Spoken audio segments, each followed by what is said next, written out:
House of Representatives unanimously passed a resolution condemning China's use of the surveillance balloon over the United States. That balloon shot down over the coast of the Carolinas over the weekend, and crews are continuing to search for the debris. Our Washington correspondent Rashad Hudson joins us now live from Capitol Hill. And Rashad, Congress called this a brazen violation of United States sovereignty. Hey, that's right. Good afternoon. Lawmakers are split on how they feel the Biden administration should have better handled this suspected Chinese spy balloon. It's creating bipartisan outrage on Capitol Hill. Even after a closed-door briefing Thursday, Republican lawmakers said they're not happy with how the Biden administration dealt with the suspected Chinese spy balloon. I think the administration can and can do a better job of holding China accountable. Tennessee Republican Senator Bill Hagerty and Arkansas Republican Senator Tom Cotton said the Biden administration should have acted sooner to bring down the balloon. The administration has no plausible explanation for why they didn't shoot this balloon down over Alaska. But administration officials and Democrats like Senator Chris Murphy say waiting until it was over the Atlantic Ocean was the right call. This lawful and deliberate action was achieved with no harm to civilians and with maximum ability to recover the payload. The collection that we did while it was over the United States is going to pay dividends.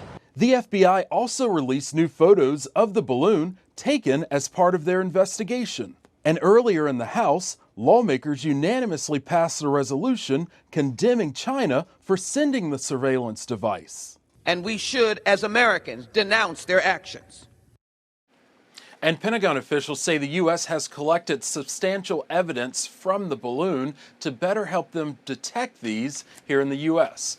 Reporting in Washington, Rashad Hudson, back to you. Yeah, and Rashad, we're certainly finding as the days go on here in this investigation that this is not an accident. What's next in the investigation into the balloon? Well, we do know that the FBI is taking control of this investigation. As you saw there in the photos, that has been taken to the FBI lab at Quantico, where they're starting to gather more intelligence. And lawmakers say no matter how much information they received today from that briefing, they still don't feel their questions were answered. All right, Rashad Hudson live for us in Washington on that Chinese spy balloon. An update. The extraordinary scene of those fighter jets getting ready to strike down the balloon had many people along the Carolina coast straining their necks and pointing their smartphones up to the sky just to capture the moment of impact. Yeah, the smartphone images didn't work out so well, but a group of aviation enthusiasts was instead intently scanning radio frequencies to hear the exchanges between the pilots. Frank 1, Flash 1, COI 1. Huntress copy, Flash. That is a T-kill. The balloon is completely destroyed.